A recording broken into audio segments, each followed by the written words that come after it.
কোনো সম্প্রদায়, কোনো কওম, কোনো জনগোষ্ঠী যদি তাদের শ্রেষ্ঠত্ব পৃথিবীতে তাদের শ্রেষ্ঠত্ব বজায় রাখতে চায়,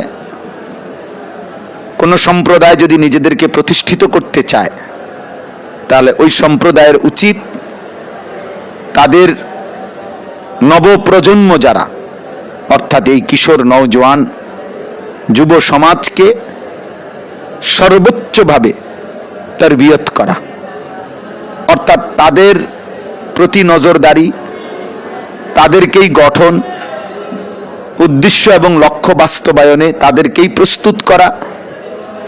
এটা একটা কার্যকরী কোনো জাতির, কোনো সম্প্রদায়ের, কোনো চেতনার উত্থানের মাধ্যম। এখানে লিখছে যে লিআন্না আসাবাল উম্মা হুমুস শাবাব, কোন জাতির, কোন সম্প্রদায়ের মেরুদণ্ড ওই জাতির যুব সমাজ।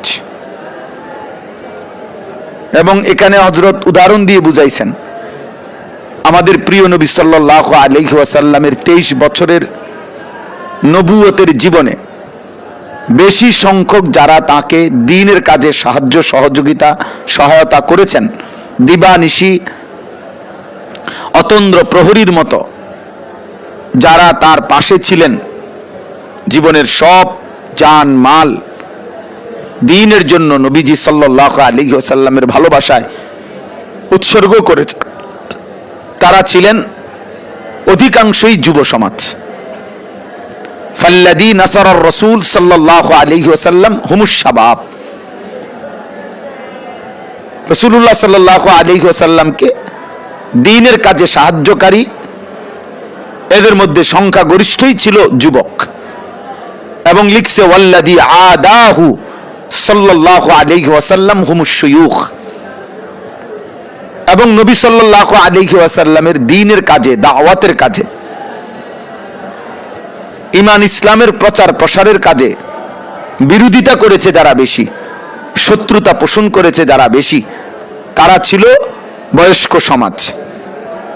অর্থাৎ আরবের কুরাইশদের মধ্য থেকে যারা সিনিয়র বয়স্ক, আবু জাহেল, আবু লাহাব, উতবা, শাইবা, আস ইবনে ওয়াইল, উমাইয়া ইবনে খালফ, উবাই ইবনে খালাফ,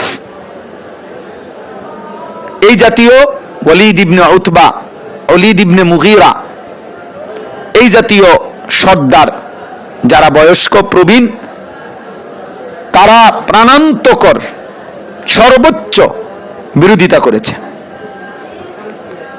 সব বয়স্ক লোক বিরোধিতা করেছে বিষয়টা এমন না, হ্যাঁ অনেক বয়স্ক লোক আল্লাহ নবী সাল্লাল্লাহু আলাইহি সাল্লামের হাতে ঈমানও এনেছেন এবং ইসলামের জন্য জান প্রাণ উৎসর্গও করেছেন, এটাও সত্য এবং বাস্তব। কিন্তু এখানে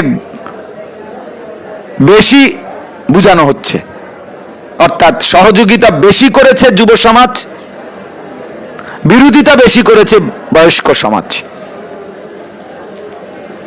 এই জন্য যুবকদের জন্য, যুবকদেরকে গঠন, যুবকদের প্রতি তীক্ষ্ণ নজরদারি, কিশোর যুবকদের চরিত্র, আখলাক, ঈমান, আমল, ইবাদত, বন্দিগি, তাদের জীবনটা যেন একটি সুনির্দিষ্ট ধারায় চলতে পারে, এই ফিকির, এই চিন্তা, এই চেষ্টা, এই মেহনত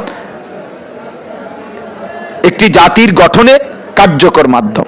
ঈমান ইসলামের বিজয়ের জন্য, সারা বিশ্বময় ইসলামকে প্রতিষ্ঠিত করার জন্যে, সারা পৃথিবীময় ইসলামের পতাকা উড়াবার জন্যে, ইসলামের জয়গান সারা বিশ্বময় ছড়িয়ে দেওয়ার জন্যে, এটা বাস্তবিক অর্থে যে যুব সমাজ, কিশোর সমাজ, এটা কার্যকর মাধ্যম। হযরত এখানে লিখছেন লিআন্না শাবাবা আকরাবু লিল ফিতরা ওয়া হিয়া আল ইসলাম আল্লাযী খুলিকু আলাইহি। একথা যদি আমরা বুঝতে চাই তাহলে এই কথার অর্থ হলো প্রত্যেক মানুষকে মহান আল্লাহ তাআলা সৃষ্টিগতভাবে জন্মলগ্নে ফিতরাত দিয়ে, অর্থ হলো ইসলাম গ্রহণ করার ইসলাম পালন করার, ইসলামের উপরে চলার সৃষ্টিগত যোগ্যতা দিয়েই মহান আল্লাহ মানুষকে সৃষ্টি করেছেন।